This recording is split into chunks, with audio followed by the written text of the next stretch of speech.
My name is Sister Janice Hancock, and I came into the world 15 minutes after my twin brother Jack in 9/11/39. And I was brought home to join my other four brothers. I grew up on Mount Loretta Avenue and then moved to College Street in freshman high school.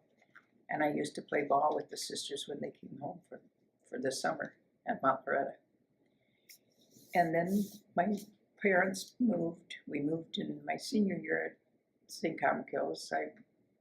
They bought the bar at Happy's Place in 1956, and I thought that wasn't going to work for me to go into the convent with your folks running the bar.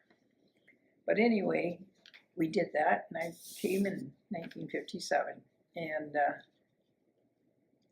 I taught for 30 years, around 30 years in grades 1 through 5 and I taught in Minnesota, Iowa, and Illinois. And while teaching in St. Paul, Minnesota, I played ball for the Bethel College women, and I enjoyed that. And then while teaching in Mason City, I went to NIAC to get my coaching certificate. And so when I got the coaching certificate, I coached volleyball and basketball at Mason City, and then coached also in Dubuque at St. Hills, volleyball and softball. And while I was teaching in Humboldt, I served as a regional representative for the Sisters Council Deanery, and I also served that was the Southeast Deanery, and then I went to Sheldon and I served as a corresponding secretary and vice president of the Northeast Deanery.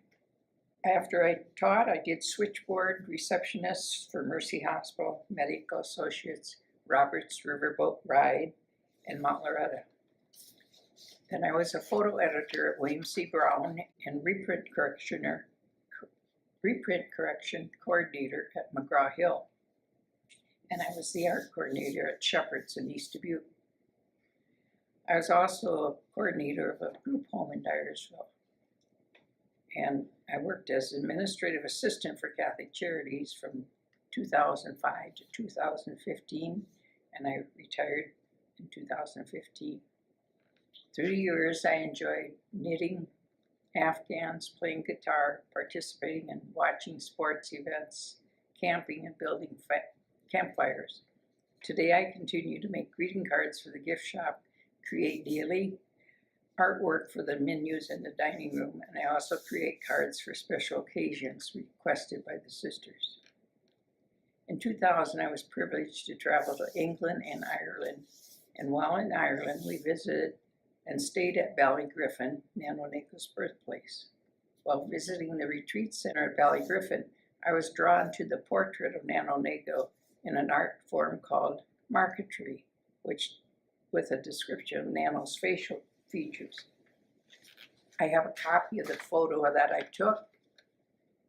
We also visited Nano's grave and the archives. And while in the archives, I was deeply moved to hold Nano's walking stick and rosary. So throughout these 60 years of community living, I've been blessed in so many ways.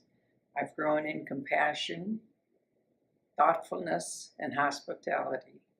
In my retirement years, I have enjoyed everything I've done over these 60 years, and I appreciate being able to pray longer, being able to be a part of the community discussions, and spending time with the sisters.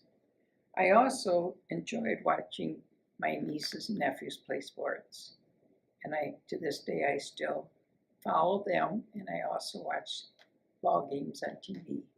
And I'm just really thrilled and privileged to be a presentation sister.